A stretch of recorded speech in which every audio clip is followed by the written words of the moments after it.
Eat Bulaga, wagi ang ratings? Yan ang pag-uusapan natin ngayong araw po ng Lunes, February 3. By the way, kamusta kayo mga kaparokya? Ako si Mervin or you can call me Mervs. Nandito na naman po tayo mga kaparokya para mag-update ng online viewership ng dalawang noontime show sa bansa, ang It's Showtime at Eat Bulaga. Pero bago natin umpisahan yan ay humihiling ako na pakisubscribe ang aking YouTube channel. Paki-like and share na din po mga kaparokya ang video na ina-upload ko araw-araw. At kung maaari mga kaparokya ay huwag nyo naman pong i-skip ang ads na lumalabas po sa video ko. Tulong nyo na po sa akin yan mga kaparokya. So again, maraming salamat po sa inyo mga kaparokya. So kahapon ay ibinahagi ko sa inyo ang ratings for noontime category para sa araw ng Martes, January 28. Kung saan ang It's Showtime ay may 5.7% at ang Eat Bulaga naman po ay may 3.5%. At talagang nagulat ako sa resulta ng ratings ng GMA. Bakit kanyo mga kaparokya? Dahil walang pinagbago kahit na wala na po ang It's Showtime sa GTV.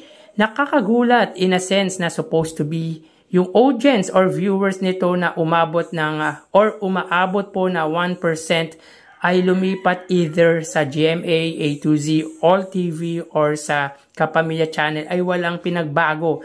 Bagkos ay mas bumaba pa po ito kung saan umabot lamang po sila ng 4.6%. So medyo nakakapagtaka lang naman mga kaparokya para sa akin on my end. Anyways, ibabahagi ko naman sa inyo ang para sa araw ng Miyerkules, January 29. Holiday po ito mga kaparokya, Chinese New Year. So dito makikita po natin mga kaparokya na ang It's Showtime ay may 7.1% at ang Eat Bulaga naman po ay may 4.4%. So ang pagitan po nila ay 2.7%. Well, sa numbers ay mataas ang It's Showtime. Pero para sa akin, mas wagi ang numero meron ang Eat Bulaga dahil above average ang nakuha nilang ratings for that day. So dito ang GMA ay may 5.9%. 0.8% sa A2Z at 0.3% naman po sa Kapamilya Channel. 4.1% naman po sa TV5 at 0.3% sa RPTV. At kung titignan po natin ang ratings ng dalawang malaking TV stations ay 1.8% po ang pagitan pabor sa GMA Network. So 4% ratings ng TV5 ay maituturing natin na tinatangkilik or pinanood po ang noontime show ng mga Dabarkads. Dahil yan na po talaga ang pinaka-peak ng ratings nila. In fact, 3.5% po ang average ratings ng TV5. Meaning, once ang TV5 po ay makakuha ng above numbers of ratings, ay pinapanood or pinanood po ito like this one na umabot po sila ng 4.1%.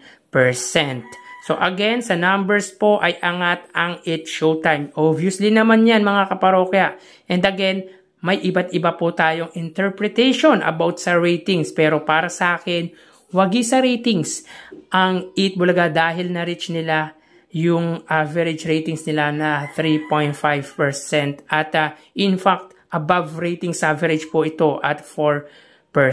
So tara, ating alamin ang online viewership ng dalawang bigating noontime shows. Para sa Eat Bulaga under TVJ Facebook page na may 2.9 million followers at sa It's Showtime naman po na may 18 million followers. So as of 1:11 PM ang It's Showtime po ay may kasalukuyang segment na Sexy Babe.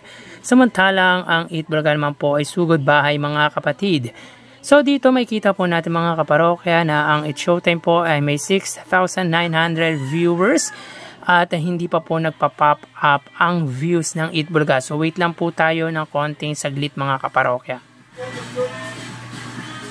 Para naman po sa Eat Bulaga mga kaparokya, sila po ay may 3,800 viewers. So again, as of 1:12 PM ang It's Showtime po ay may 6,900 viewers na katumbas po ng 7,000 at ang Eat Bulaga naman po ay may 3,800 live viewers na katumbas naman po ng 4,000. So ang It's Showtime po ay may 7,000 at ang Eat Bulaga naman po ay may 4,000 viewers. So punta naman po tayo sa TV Network YouTube channel ng dalawang noontime shows. Unahin po natin mga kaparokya ang It's Showtime under GMA Network YouTube channel.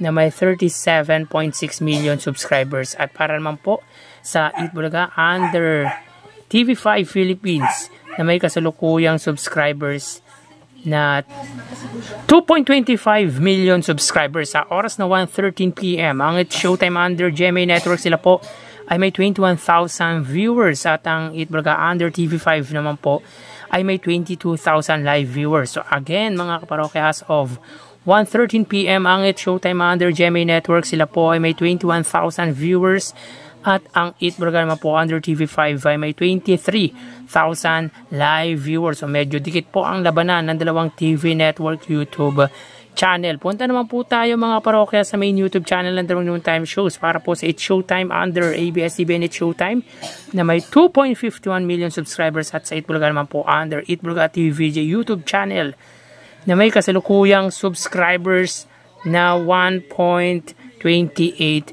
million. So as of 1:14 PM ang It's Showtime, sila po ay may 89,000 or 91,000 viewers at ang Eat Bulaga naman po, sila po ay may 106,000 viewers. So again, as of 1:14 PM ang It's Showtime, sila po ay may 91,000 live viewers at ang Eat Bulaga naman po ay may 107,000 live viewers. So bali ang total na nakuha ng dalawang noontime shows ay ang nakuha total views ng It's Showtime ay 119,000 at ng Eat Bulaga naman po ay 134,000. So again, ang It's Showtime po ay may 119,000 total views at ang Eat Bulaga naman po ay 134,000 total views. Yan po lumalabas sa kanilang online viewership as of 1:15 PM at mamaya ho magbabalik pa po tayo sa ikalawang bahagi ng ating online views update ng dalawang noontime shows. Magpapaalam po muna pansamantala mga kaparokya. Mag-iingat po tayo. Thank you and God bless.